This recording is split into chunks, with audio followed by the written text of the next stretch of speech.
This is the story of Daniel Mercer and his wife Claire Mercer. They had been married for 9 years, long enough that the silences between them had stopped feeling like rest and started feeling like distance.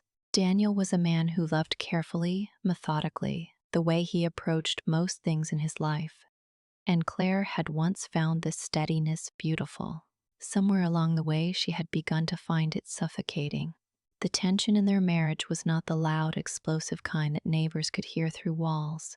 It was the quieter, more corrosive kind, the kind that lived in postponed conversations and evenings spent in separate rooms with separate screens. What neither of them had fully understood yet was that the real danger in their marriage was never the distance between them, but the man who had been quietly filling it. The Mercer's kitchen on a Sunday morning had a particular quality of light. It came through the east-facing window in a wide, warm band and landed on the countertop where Claire always set her coffee. And for years Daniel had thought that if someone asked him to describe happiness, he might simply describe that light and the way his wife stood in it. She was standing in it now, her back to him, scrolling through something on her phone with the quiet absorption she'd developed over the past year. A kind of inward retreat he'd noticed but hadn't yet named. "Evan called," she said without turning around. "He wants to do a dinner party next Saturday, at his place." Evan's place. Daniel looked up from the newspaper he wasn't really reading. How many people? 8, maybe 10, the usual group. The usual group. Marcus and Diane. Sophie and her new boyfriend whose name Daniel kept forgetting. And Evan himself, of course. Evan Holt, who had been Claire's friend first, from her years working in publishing before she'd moved into corporate communications. Evan, who was charming in the exhausting way of men who had never once doubted their own charm. Daniel had never disliked him exactly. Dislike would have required a sharper feeling than what Evan actually produced in him, which was something closer to mild, persistent fatigue. "Sure," Daniel said. "Fine with me." Claire turned then and gave him a small smile, the appreciative kind, not the warm kind, and he noticed she'd already turned back to her phone before the smile had fully finished. He told himself this was nothing, people were distracted. Marriages had rhythms, and sometimes the rhythm was quieter than others. He folded the newspaper and went to refill his coffee and stood beside her at the counter, and she didn't move closer and he didn't either, and the morning light fell between them like it always had. And neither of them remarked on it. That week passed the way most of their weeks passed now, parallel lives running along the same tracks without quite touching. Daniel worked long hours at the civil engineering firm where he'd been a project lead for 6 years. Claire had her own full schedule, her own commute, her own orbit of colleagues and lunches, and after-work drinks that she mentioned in the passing. Summarized way of someone reporting on a separate life. They had dinner together 3 of the 5 weeknights. They were courteous. They were, by any external measure, functional. On Thursday evening, Claire came home later than usual and said she'd been with Sophie, and Daniel nodded and asked if Sophie was doing well. And Claire said yes. She seemed happy with the new boyfriend, and Daniel said that was good. And Claire agreed it was good. And they moved through the kitchen, preparing a meal with the practiced efficiency of 2 people who had learned each other's habits so thoroughly that presence had become almost unnecessary. It was while they were eating that he noticed it. Not anything she said, but a quality in the way she was holding herself. A contained brightness. The particular energy of someone who had recently felt good about something and was keeping that feeling private. He'd seen it before, years ago, when she was excited about a project at work and hadn't told him yet, wanting to hold the feeling a little longer before sharing it. He thought, "She has good news, she hasn't told me." He thought briefly, or something else. He didn't ask. He reached for the wine and refilled her glass, and she thanked him and he said of course, and they finished the meal talking about a television series they'd been watching, and the thoughts slid away from him the way uncomfortable thoughts do when you are not yet ready to hold them. He washed the dishes. She read on the sofa. He came to sit beside her and she shifted, not away, not dramatically, just a slight recalibration of her posture that made room for him without exactly welcoming him, and he opened his own book, and they sat together in their quiet house and outside the autumn dark, pressed against the windows, and inside everything looked still like a home. The dinner party was on a Saturday. Evan Holt lived in a top-floor apartment in a converted Victorian terrace, the kind of place that announced, from the moment you stepped inside, that its owner had thought carefully about how he wanted to be perceived. Exposed brick, carefully curated bookshelves, a kitchen island of pale marble, music chosen for the specific emotional register of sophisticated ease. Evan met them at the door with a bottle of something already open and poured, and he kissed Claire on both cheeks with the continental confidence of a man for whom physical warmth was a social instrument, and he shook Daniel's hand with that same calibrated warmth. "Daniel, good to see you, mate. You look..." A fractional pause, the kind you could almost miss. "Tired. Work killing you." "Work's fine," Daniel said. "He never admits when anything is difficult," Claire said with a light laugh. And the comment landed the way those comments do. As affection on the surface, small erosion underneath. The others arrived. Marcus and Diane, who were easy company. Marcus worked in finance and had the bluff, uncomplicated manner of a man who had long ago accepted himself. And Diane was a secondary school art teacher who had strong opinions about everything and stated them cheerfully. Sophie arrived with her new boyfriend, whose name turned out to be Callum, young, a little nervous, clearly still working out how to exist alongside Sophie's more established friendships. And Nadia. Nadia was someone Daniel hadn't met before, Evan's partner, apparently, of about 4 months. She was quieter than the others, dark-haired, watchful. She laughed at the right moments, but listened more than she spoke, and when Daniel found himself standing near her at the kitchen island, waiting for Evan to finish making a round of drinks, they exchanged the mild pleasantries of two people who had both arrived slightly on the periphery of an already formed social world. "How do you know Evan?" she asked. "Through Claire, mainly. They've known each other a long time." "Yes." A brief pause. "He talks about her a lot." Her tone was careful, neutral, the kind of neutral that takes effort to maintain. Daniel looked at her. She was looking at the middle distance, turning her wine glass by its stem. He filed that away. The evening progressed through its courses. Evan was a practiced host, the food was good, the conversation moved easily across the table, and Daniel drank his wine and contributed where he could and watched in the way he had always watched, with the quiet precision of an engineer who trusted measurement above intuition but had learned, over time, to pay attention to hairline cracks. What he observed Claire was different here, not dramatically, not even obviously to anyone who didn't know her well. But she had a looseness in her laugh that she'd stopped having at home. She leaned forward when Evan spoke. When Evan refilled her glass, her hand moved to cover his briefly, a gesture she probably would have called automatic, incidental, the ordinary physical ease of old friendship. Daniel would have called it something he wasn't ready to name yet. What he observed also Evan knew. Whatever was or wasn't happening, Evan was aware of its weight and wore that awareness lightly, the way a man wears a secret that pleases him. After dinner, the group settled into the living room. The conversation had grown looser with wine and the particular warmth of a good evening, and at some point it drifted to the topic of success and ambition. Marcus talking about a colleague who'd burned out chasing promotions, Diane saying that ambition was less interesting than people thought, Sophie asking what everyone had wanted to be when they were young. Daniel said he'd wanted to design bridges.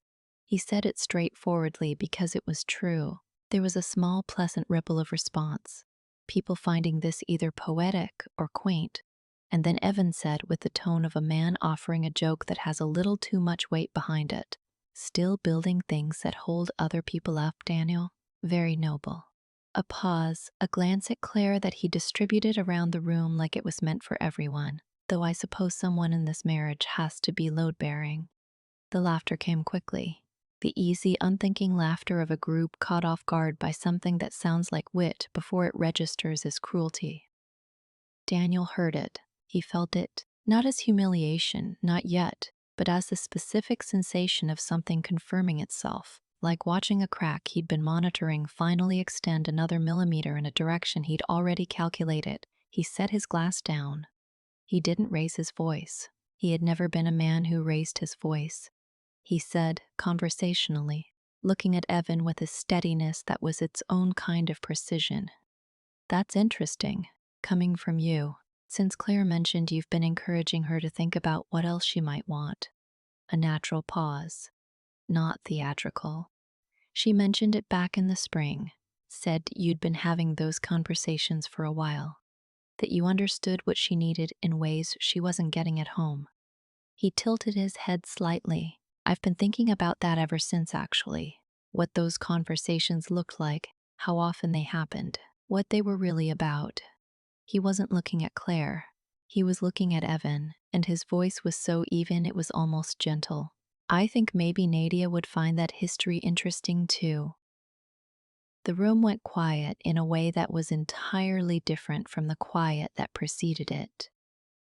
Nadia had stopped turning her wine glass. She was looking at Evan with an expression of absolute stillness. The stillness of someone who has just had a suspicion they've been arguing themselves out of, confirmed in a room full of people. Evan said, That's not what. I'm not asking you to explain, Daniel said. I'm just noting that it's an odd angle for you to come at. The silence extended. Marcus looked at the floor. Diane looked at her hands. Sophie looked at Callum with an expression that said, We will talk about this in the car. Claire was looking at Daniel. For the first time in longer than he could accurately measure, she was really looking at him. Not with the half-present attention of shared domesticity, but with the full, undivided attention of someone who has just understood that they have profoundly misjudged a person they thought they knew completely. He didn't look back at her. Not yet. They drove home in silence for the first 7 minutes. Not the comfortable silence, the architectural kind, where both people are building something in the quiet, fortifying their positions, deciding what to carry into the conversation that was coming. Claire spoke first. I don't know what that was, Daniel. I think you do. Another silence. The streetlights moved across the windshield in steady intervals.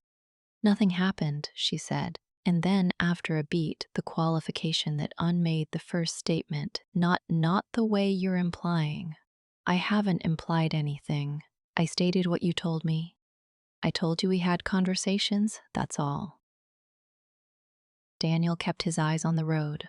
What were the conversations about, Claire? She didn't answer immediately.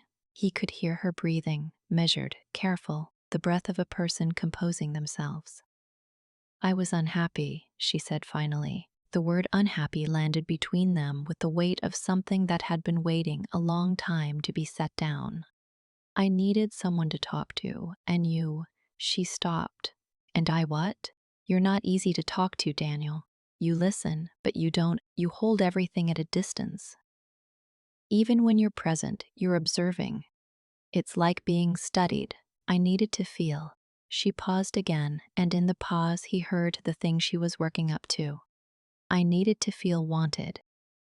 Not managed. Not studied. Wanted. He absorbed this. He gave it the space it deserved, which was more than she'd expected. I understand that, he said. You do? The surprise in her voice was genuine. I do. I hear what you're saying. I've known something was wrong for a long time. A pause. What I can't figure out is how talking to Evan about it, specifically Evan, was the solution you arrived at. Given what Evan is? What does that mean, given what he is? A man who has been in love with you since before we were married. He said it simply. I've known that too. I assumed it was harmless because you were committed and he was. Don't do this. I'm not doing anything. I'm telling you what I've known and chosen not to say. His voice didn't change in temperature or pace. What I'm asking you to tell me now, honestly, is how far the conversations went. Not legally. Not physically, necessarily, just how far. The question sat there. He kissed me, she said. Once. In March. I ended it. The interaction, I mean. I told him it couldn't. I was clear. Did you tell me? No. Did you stop talking to him? The silence answered before she did. No, she said. Daniel turned the car into their street. He pulled into the driveway with the same careful precision with which he did everything. He turned the engine off. He sat for a moment with both hands still on the steering wheel.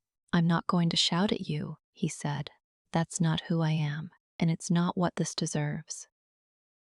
"I know, but I need you to understand that I am not going to continue."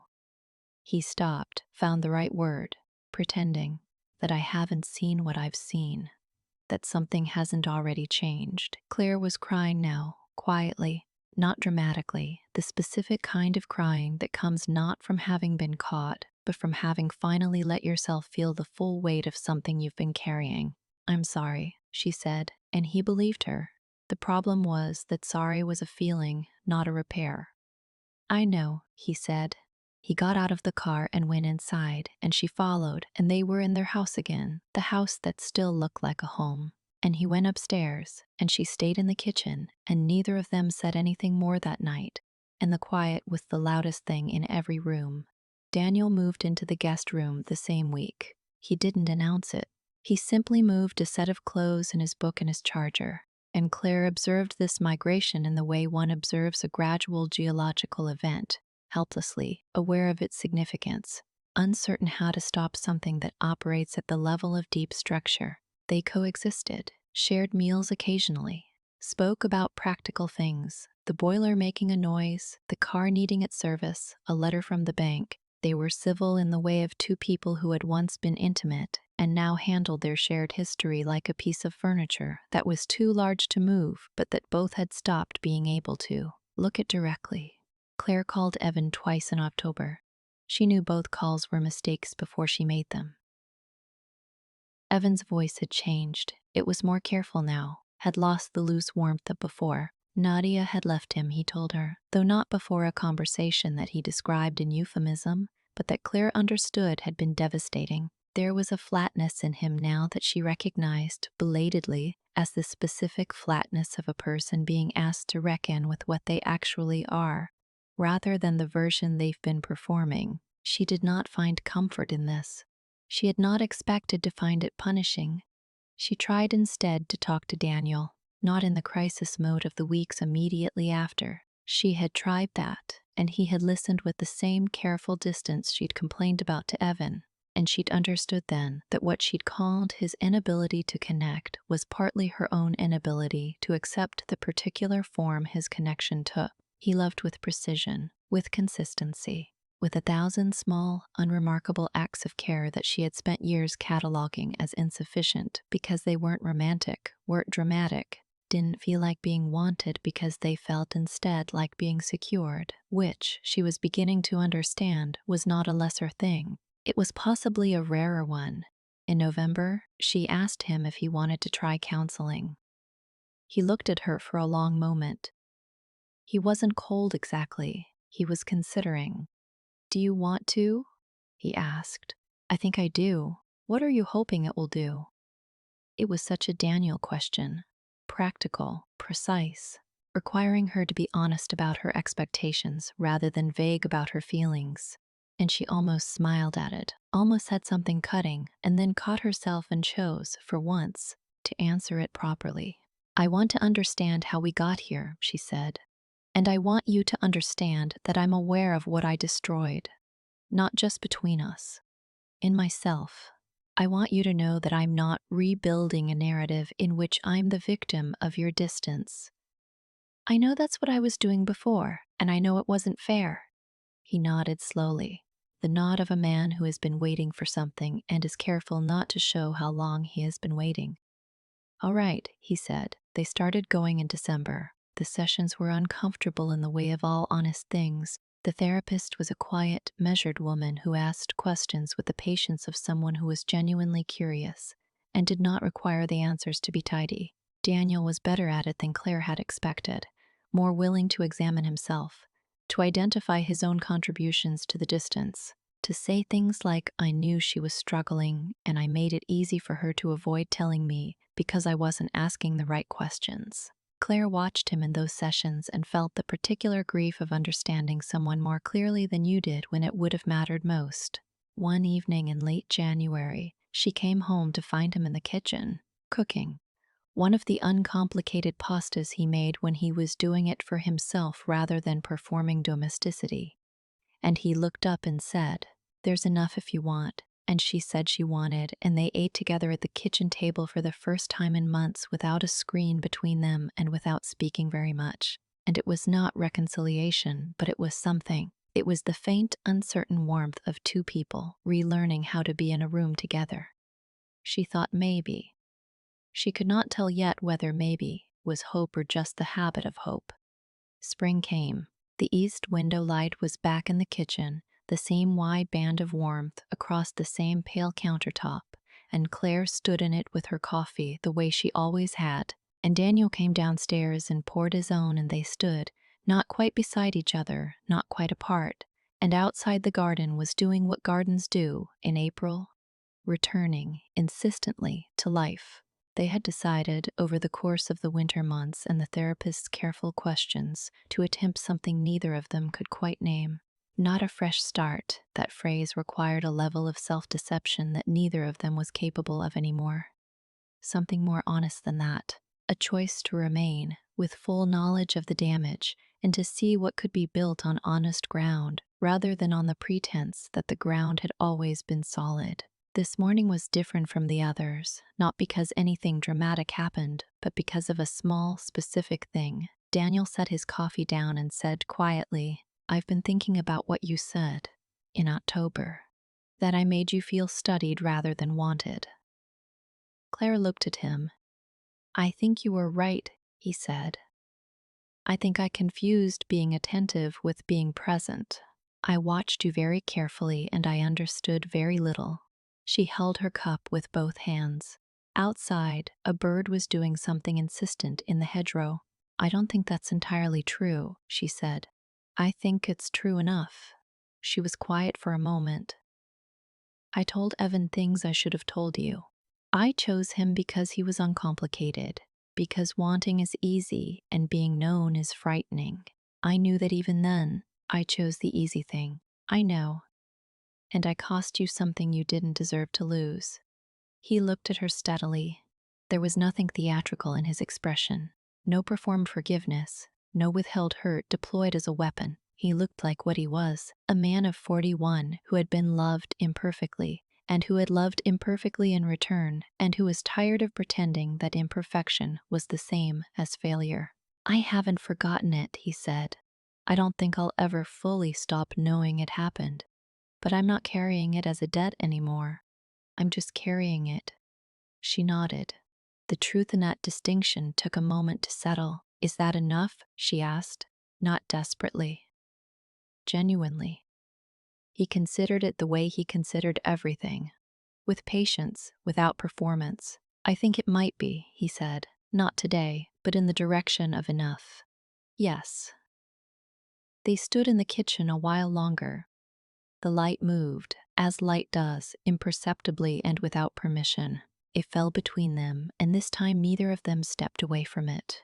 Later that morning, Daniel drove to a site on the edge of the city where they were breaking ground on a pedestrian bridge, a modest commission, a piece of infrastructure, the kind of project that would be used by thousands of people who would never think about who designed it. He stood at the margin of the site with his drawings and watched the early machinery work and felt not happiness exactly, but something grounded, the particular satisfaction of a man who has built things that hold, who has learned, slowly and at some cost, the difference between monitoring a structure and trusting one. He thought about what he'd said in the car that night 8 months ago.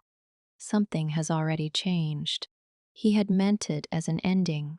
He understood now that change was not always an ending. Sometimes it was only what had to happen before anything true could begin.